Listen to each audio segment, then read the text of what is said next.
کہہ رہے جب میں آگ میں جلنے لگتا تھا نا تو میری چیخ نکلتی تھی کہ یار یہ نہیں ہو رہی تو وہ کیسے برداشت ہوگی.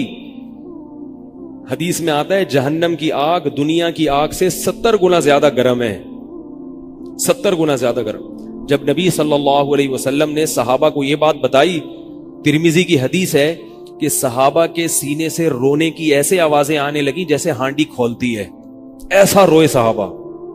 حالانکہ صحابہ گناہوں سے بچتے تھے, اتنا روئے ہیں کہ سینے کے جیسے ہانڈی کھول رہی ہوتی ہے ایسے ان کے سینے سے رونے کی آوازیں آئی ہیں.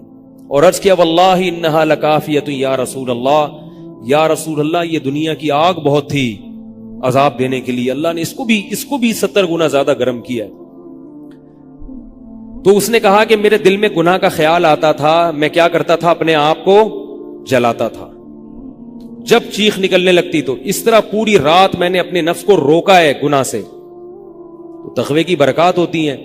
اس لڑکی نے کہا, اب گھر میں جا کے اپنے والد سے کہا کہ میں اگر نکاح کروں گی تو صرف کس سے کروں گی, اس نوجوان سے, یا عفیف اور پاک دامن ہے. تو کتابوں میں لکھا ہے کہ اس کے باپ نے اس کا نکاح دیکھو حرام سے بچایا, اللہ نے حلال طریقہ رکھ دیا. تو جو بھی زنا سے بچتا ہے نا, یاد رکھو جیسے زنا کرنے کا عذاب بہت سخت ہے, ایسے ہی کسی کو زنا کا موقع ملے اور وہ بچ نکلے اس کا ثواب بھی بہت زیادہ ہے. تاریخ میں جن ہستیوں کو بھی زنا کا موقع ملا اور انہیں نے موقع ملنے کے باوجود زنا نہیں کیا, ان کو اللہ نے دنیا میں بھی بہت نوازا ہے. میں اکثر ایک واقعہ سناتا ہوں. ہمارے ایک دوست ہیں امریکہ میں, بلکہ امریکہ سے بھی ایک دور علاقہ ہے, اس کا جگہ کا نام میں بھول گیا. انہوں نے میرا یہ بیان سن کے مجھ سے ملنے کے لیے آئے تھے, وہ مجھے پہچان گئے یہ بیان سن کے. ممکن ہے یہ بھی میرا یہ بیان سنے. یہ میرے والد صاحب کا واقعہ ہے. میرے والد صاحب جب امریکہ گئے, کنوارے تھے اس وقت, میرے والد صاحب بہت ہینڈسم تھے, خوبصورت تھے, اور اتنا چوڑا تو ان کا سینہ تھا اور ایسی چوڑی چوڑی کلائیاں تھیں. بہت ماشاءاللہ اللہ نے ان کو مردانہ وجاہت دی تھی, اور آواز ایسی تھی جیسے ببر شیر ہوتا ہے, بہت ہی خوبصورت آواز, بڑی زبردست پرسنالٹی تھی. آپ جائیں ابھی ہمارے محلے میں جا کے لوگوں سے پوچھیں کیا خوبصورت پرسنالٹی تھی والد صاحب کی ہمارے. جب انتقال ہوا ہے نا میرے والد صاحب کا, تو پورا محلہ رو رہا تھا, پورا محلہ. مسجد کے امام صاحب جب بھی جنازے کا اعلان کرتے تھے نا تو روتے نہیں تھے, ہزاروں میتوں کا اعلان کیے تھے. میرے والد صاحب کا جب مسجد کے امام صاحب اعلان کر رہے تھے 3 دفعہ اعلان کیا, تینوں دفعہ روئے ہیں. اتنی لوگوں کو ان سے محبت تھی. تو یہ کیسے ہو گئی, یہ کیسے ہو گئی؟ کیوں اللہ نے ان کی محبت لوگوں کے دلوں میں رکھ دی, اور کیوں اللہ نے ان کو اتنا نوازا. والد صاحب نیوی میں تھے, امریکہ جب فرسٹ ٹائم جہاز گیا ہے, کنوارے تھے اس وقت. تو کنوارا لڑکا پاکستانی یا انڈین ہو, پہلی دفعہ امریکہ جائے, وہ بھی کنوارا, کوئی روکنے ٹوکنے والا نہ ہو, اور گناہ کی دعوت ملے, بچنا کتنا مشکل ہے. تو والد صاحب, یہ میں نے والد صاحب سے براہ راست نہیں سنا, ہمیں ایسی باتیں والد صاحب نہیں کرتے تھے, کسی ذریعے سے سنا میں نے کہ تمہارے والد صاحب نے یہ واقعہ ہمیں سنایا, کسی نے مجھے بتایا. کہتے ہیں کہ جب وہ گئے تو ایک خوبصورت انگریز لڑکی آئی اور ان کو گناہ کی دعوت دی. اب ایک دم پہلی دفعہ کسی پاکستانی نے یہ چیز منظر دیکھا ہو, ٹھیک ہے نا, امریکہ کا ایک منظر ہوتا ہے نا, اب تو لوگ موویز میں اتنا دیکھ چکے ہوتے ہیں نا, اس وقت تو ڈرامے فلمیں بھی نہیں ہوتی تھی, موویز بھی نہیں ہوتی تھی, وہ تو پہلی دفعہ ہی دیکھا تھا یہ ایسا منظر. تو وہ گھسیٹ کے لے گئی اپنے گھر. جب یہ کہیں گھر پہ گیا ہوں نا تو مجھ پہ اللہ کا خوف آ گیا, میں کہا یہ کیا کر رہا ہوں میں. وہاں جا کے واپس بھاگے ہیں. ادھر پہنچنے کے بعد وہ عورت غصہ ہو رہی تھی کہ اگر تم نے یہ کام کرنا نہیں تھا تو میرے ساتھ آئے کیوں میرا خرچہ کرایا, تم نے کیوں خرچہ کرایا میرا. تو آدمی اور شرمندہ ہو جاتا ہے نا کہ یار. تو والد صاحب کہتے ہیں کہ میرے دل میں خیال آیا کہ میں نے زندگی میں کبھی یہ گناہ نہیں کیا, اور میں یہاں پہلی دفعہ آیا ہوں, اگر میں اس گناہ میں پڑ گیا اللہ کی نظر مجھ سے ہٹ جائے گی. واپس بھاگے. بڑا مشکل ہوتا ہے ایسے موقع پہ. اس وقت ان کی عمر ہوگی 22 یا 23 سال, زیادہ سے زیادہ 24 سال ہوگی. تو بھاگے ہیں واپس. تو والد صاحب کہتے تھے, جنہوں نے مجھے یہ واقعہ سنایا, کہ مجھے کہنے لگے کہ تمہارے والد صاحب کہتے تھے کہ اس کے بعد میری زندگی میں کیا آیا ہے, انقلاب. پھر اللہ نے قرآن کی تلاوت کی توفیق دی. حفظ قرآن تھا, بھول چکے تھے. روزانہ ایک قرآن پڑھنے کا معمول بنا پھر, تاکہ قرآن دوبارہ یاد ہو جائے. جہاز پہ 3 سال امامت کی, داڑھی بڑی رکھ لی ماشاءاللہ, اور پھر اتنی عزت اللہ نے ان کو دی. اللہ نے ان کے, ہمارے سب بھائی ماشاءاللہ داڑھی والے ہیں, سب بہنیں شرعی پردہ کرتی ہیں, سب بھابیاں پردہ کرتی ہیں. گھر میں کیا آ گیا پورا, حالانکہ اس وقت شادی نہیں ہوئی تھی, لیکن یہ اثرات کہاں منتقل ہوئے ہیں؟ خاندان میں, پورے خاندان میں منتقل ہو گئے نا. انتقال ہوا تو جنازہ میں نے پڑھایا والد صاحب کا. اگر اللہ نہ کرے اس برائی میں پڑ جاتے, ہمیں پتا چلتا کہ ہمارا باپ ایسا ہے, تو ہم ایسے ہوتے؟ ویسے تو ابھی بھی کوئی اتنے نیک نہیں ہے, لیکن گیٹ اپ تو ہے نا. گیٹ اپ تو اللہ نے مولویوں والا دے دیا نا, تھوڑے تھوڑے تو دیکھنے کی حد تک تو نیک بنا دیا نا. ایسے نہیں ہوتے ہم. تو یہ جو برکات ہیں یہ نسلوں میں منتقل ہوتی ہیں. نسلوں میں اتنی عزت دی اللہ نے, اتنی عزت دی تھی کہ انتقال کے وقت محلہ رو رہا تھا, پورا محلہ رو رہا تھا انتقال. اور بہت سے لوگوں نے والد صاحب کی قبر کے پاس نہ جگہ گھیر لی تھی کہ ہم یہاں دفن ہوں گے. حالانکہ مسجد کے امام نہیں تھے, کچھ بھی نہیں, کوئی ایسی شخصیت نہیں تھے کہ وہ کوئی مقتدی اور رہبر سمجھے جاتے ہو. تہجد کا معمول تھا, تلاوت کا معمول تھا. اور میں نے خود بھی کئی دفعہ نوٹ کیا, ایسا لگتا تھا ان کے منہ سے خوشبو آتی ہے, ایسا محسوس ہوتا تھا. ایسا اللہ نے, کیونکہ تلاوت بہت زیادہ کرتے تھے. جب انتقال ہوا ہے نا جس دن, اس دن بھی آدھا گھنٹہ تلاوت کر کے اٹھے. گھر میں ان کا معمول تھا, گھر میں آنے کے بعد آفس سے جب گھر میں آتے تھے نا, سب سے پہلے نہا کے, عجیب ان کے معمول تھے, نہاتے لازمی تھے روزانہ. اور چونکہ فوجی تھے نا, تو فوجیوں کی جو ایک روٹین ہوتی ہے نا, وہ تبدیل نہیں ہوتی. اب جب فوج میں تھے تو گرم پانی سے نہانے کی عادت تھی, تو جون میں بھی گرم سے ہی نہاتے تھے. ہم کہتے, اب والد صاحب سے کہتے گرمی ہو رہی ہے, لیکن وہ ایک روٹین ہوتی ہے نا فوجیوں کی.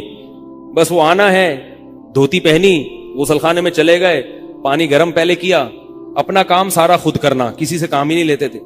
اور وہ 2 منٹ کے اندر ایسے پھرتی سے نہاتے تھے. ہم حیران, یہ کیسے نہاتے ہیں اتنی دیر میں؟ کہتے میں صابن سے باقاعدہ تسلی سے نہایا ہوں. اتنی جلدی پھرتی میں کام کرتے تھے. آتے ہی تلاوت کرنی, اور تلاوت اونچی آواز میں کرتے تھے. پورے گھر میں والد صاحب کے تلاوت کی آواز آتی تھی. مجھ سے غلطی یہ ہوئی کہ انتقال سے چند دن پہلے میں ان کی تلاوت سن رہا تھا, تو میرا دل چاہا میں اس کو ریکارڈ, اس وقت ریکارڈنگ کا اتنا زیادہ نہیں ہوتا تھا, میں نے کہا اس کو میں ریکارڈ کر لوں, لیکن وہ ریکارڈ میں نہیں کر سکا. میں نے کہا چلو بعد میں کر لوں گا, اور ان کا انتقال ہی ہو گیا. تو تلاوت اونچی آواز سے ٹوپی اتار کے تلاوت کرتے تھے. تو جس دن انتقال ہوا ہے, اور اللہ سے کہتے تھے کہ اللہ کسی کا محتاج نہ بنانا, ساری زندگی کسی سے خدمت نہیں لی, صرف جو ہے نا کمر دبواتے تھے بیٹوں سے اپنے. تو مجھ سے بھی دباتے تھے, میرا یہ انگوٹھا بڑا مضبوط ہو گیا ہے. وہ کمر پہ نا ان کے یہ ایسے مالش کر کے, ایسے کمر پہ میں مالش کرتا تھا والد صاحب کی, یہ تیل لگا کے نا ادھر, تو میرے انگوٹھے میں بڑی طاقت پیدا ہو گئی تھی. تو مجھے کہتے تھے یار تم ہو باریک سے, میرے باقی بھائی ذرا, لیکن یار تمہارے ہاتھ میں بڑی طاقت ہے. تو میں کہتا تھا کہ یہ میرے ہاتھ میں طاقت نہیں ہے, یہ مالش کر کے نا یہ انگوٹھا بہت مضبوط ہو گیا ہے. تو کیا تھا, تلاوت کی انتقال سے پہلے, اور بار بار دعا کیا کرتے تھے کہ اللہ بستر پہ لیٹوں نہیں. زندگی میں ہم نے کبھی نہیں دیکھا والد صاحب بستر پہ لیٹے ہوں, یعنی بیمار ہو کے لیٹے ہوں, اپنا سارا کام پھرتیلے پن سے کوئی بالکل. تو وہی ہوا, موت کے وقت بھی ایسا ہی ہوا. آئے ہیں, تلاوت کی ہے, پھر اس کے بعد گئے عشاء کی نماز پڑھنے, صف میں بیٹھے ہوئے تھے کہ گر گئے. صف سے اٹھا کے ان کو ہاسپٹل لے کر گئے ہیں, نماز کی اقامت ہو رہی ہے, اور وہیں اٹیک ہوا, اور وہی ان کا قبر کا سفر تھا. کتنی اچھی موت دی اللہ تعالیٰ نے, کہ ایک دن کیا ہوا, بارش میں بھیگتے بھیگتے آئے ہیں گھر میں, اور فوراً نماز کے لیے گئے. تو والدہ نے کہا کہ بھائی ابھی بارش ہو رہی ہے. انہوں نے کہا اللہ بولے گا آفس سے یہاں تک پہنچ گئے, اور اب یہاں سے مسجد تک نہیں جا رہے, اللہ کو بھی منہ دکھانا ہے. ایسے نماز کے پابند. سعودی عرب میں جب عمان میں ان کی جاب تھی, کئی گھنٹے کا گرمیوں کا روزہ ہوتا تھا, لوگ چھوڑ دیتے تھے. والد صاحب کہتے تھے مر جاؤں گا, رمضان کا روزہ نہیں چھوڑوں گا, کچھ بھی ہو جائے رمضان کا روزہ کیسے چھوڑوں. تراویح کبھی نہیں چھوٹتی تھی, رمضان کا روزہ کبھی نہیں چھوٹتا تھا. میں یہ نہیں کہہ رہا کہ کوئی برائی تھی نہیں ان میں, ایسی کسی کی تعریف کرنا غلط ہے, مگر اللہ نے مجموعی لحاظ سے ان میں بڑی صفات رکھی تھی. یہ صفات کیسے پیدا ہوئیں؟ اللہ نے ایک برائی سے بچنے کی توفیق دے دی. تو میں نے یہ تو اسی میں ان کی موت واقع ہوئی ہے. اور رات کو 12 بجے انتقال ہوا. ان کے سارے کام ایسے ہوتے تھے, موٹے موٹے کام, اور چپکے شو بازی کا بالکل بھی شوق نہیں تھا ان کو. حج, ہمارے محلے سے جب کوئی حج کرنے جاتا تھا نا, 6 مہینے پہلے اعلان ہوتا تھا فلاں صاحب حج پہ جا رہے ہیں, لوگ پہلے سے آ کے نا ان سے دم کروانا. اب تو لوگ بہت حج پہ جاتے ہیں, اس وقت یہ